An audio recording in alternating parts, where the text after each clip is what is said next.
All right.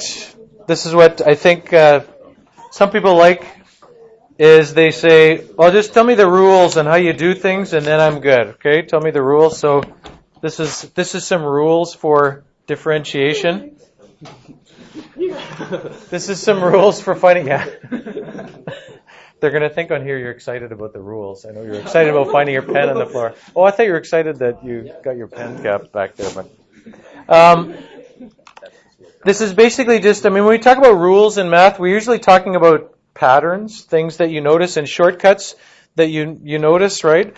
Like you might have remember the simplest one that we could use here is you learn at some point that you can look for a shortcut to do that, right? Instead of figuring out that this is 9 and this is whatever it is, 240 something or other, or whatever, right? And then multiplying those numbers together, at some point somebody says, look, the shortcut is if you have 2 of them here and 5 of them there, it's just 7 of them, right?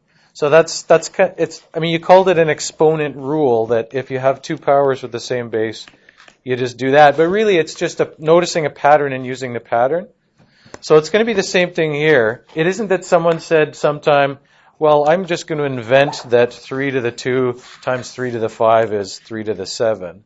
It's just a pattern, and that's the way it is, right? And the same thing goes here. It isn't that someone's going to say, well, let's make up a rule that says that if it's 3, a number times x, the derivative is just that number, right?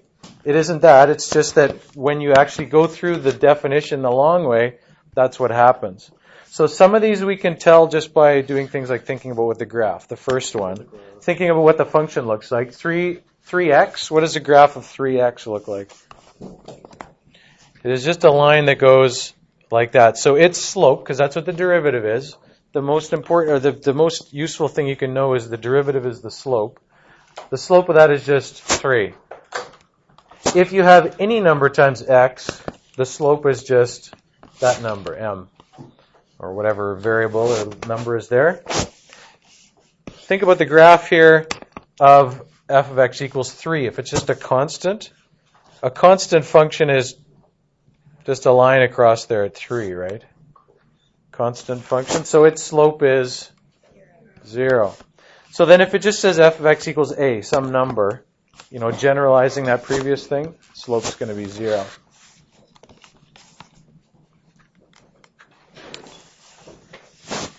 The next couple ones here, before we start trying to put a pattern together, is we're going to look back. We could take the time right now to find the derivative of each of these the long way, and then do it. But some of them you've done before, so we're going to look back and find those.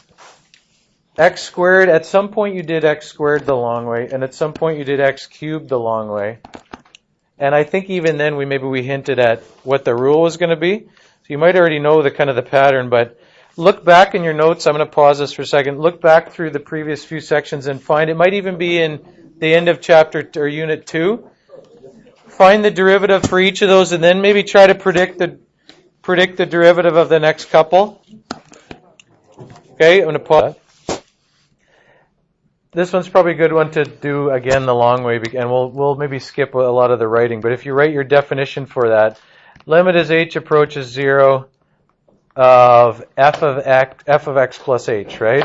So we want x plus h squared minus x squared, right? Over h. You all agree that's the definition of the derivative of this function?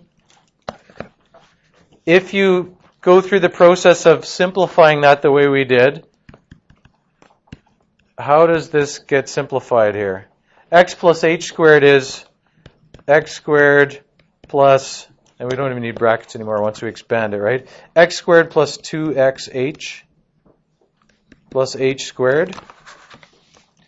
It would help if you knew the binomial theorem from grade 12, if you've seen that before, for expanding things. But you can just believe us if you haven't seen that yet, that x plus h all squared is that. That one you've seen before, but the cubic one and everything in higher powers maybe you haven't seen if you haven't done the binomial theorem. And then what did I forget on there? I forgot one thing. Minus x squared from the other part, right? No matter which power I started with, that one, the first term's going to match, right? Okay? What happens when I start to simplify this? This term cancel out. I'm left with all the other terms from that expansion of the x plus h squared. I'm left with all the other terms there. And when I go to divide out the h, all of them, so I got 2xh plus h squared over h. When I simplify this and divide out the h's, I'm just left with 2x plus h. And I'm taking the limit as h approaches 0. So when I put in my 0 here for h, that becomes 0, and I'm just left with, what am I left with? Just 2x, right? You end up with 2x there. If you do the same thing with x cubed, now I'm going to, instead of rewriting it all, I'm going to go back to where we did that before, so pause for a second here. Where is it? Right there. So this was in the first section, right? This is function x cubed.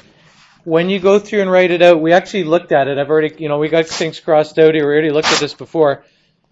The first term is the thing that gets canceled out always. No matter how high the power is, the first term gets canceled out.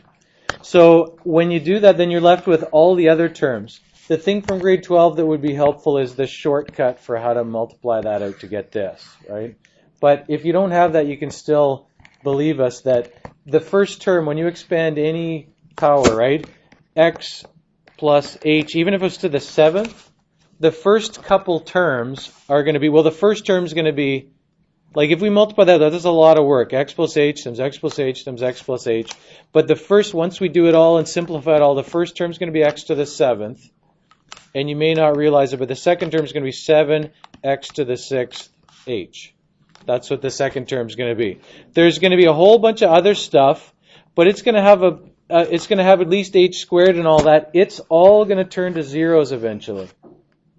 The only thing that's going to be left, and then this one's going to be the one that cancels out because of that. The only one that's going to be left is this one. So the derivative of x to the 7th is going to be 7x to the 6th. The derivative of x to the 8th would be, what would it be?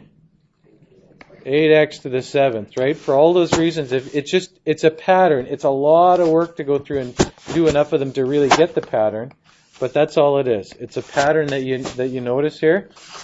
When you go through and find the derivative of x cubed, you get 3x squared being left over. When you go through and find x to the 4th, if we went and did this whole thing, we would have x to the 4th here and a bunch of other stuff, right? We'd have x to the 4th. We'd have 4x cubed h. We'd have a bunch of other stuff here that would all cancel out, and we'd have minus x to the 4th on the end. That would go with that. Eventually, this would be the only thing left over. 4x to the 3rd. Oops, where am I? 4x to the 3rd. 5x to the 4th. It keeps going there. Essentially what people remember, I guess, is you take this number and you put it in front and then you drop the power down by 1. It's harder to see by doing it the long way, but it's going to work even on things like this. As long as you can write it as a power, this rule works, okay? As long as you can write it as a power. You can write 1 over x as a power, can you not? How can you write that as a power? How can you write it as a power? Yeah, x to the negative 1. So its derivative is going to follow that same rule. Take that number, put it in front. So we got negative 1, x to the, and you drop the power down by 1. Negative 2. Or if you're writing in the same form that the original function was given, negative 1 over x squared. Those are harder because of the negatives, not because the rule's any harder. It even works on things, again, that you don't recognize as powers. That you can write as a power as well. Square root of x, how can you write that as a power? X to the 1/2. So if you follow the rule is take that and that's the coefficient. So it's going to be 1/2 x to the, and then decrease the power by 1. Negative 1/2. Or if you're writing it using a square root, that's like 1/2 and then x to the 1/2 on the bottom, right? Negative 1/2 or divided by x to the half. Or if you write it with square root 1/2 square root of x. We have actually done that one before, and if we look back again, let's look back at where it was. I think it was in that first section as well. You use that alternate definition. Mine looks like a mess, but remember we had to use that tricky thing to find the derivative of that. But you started with square root of x here, right? Started with square root of x, and you ended up with 1/2. Like we did it specifically for a point, A, but 1/2 square root of that. So the same thing there, whether it's any kind of a thing like that. It gets tricky, I guess, if it's like x to the 5/7 or something like that. Well, it does and it doesn't, I guess. Maybe it does if it's negative 5/7 or something like that. But just negative 5/7 x to the, and decrease that by 1. Negative 12/7, I guess. Okay, goes down by 1.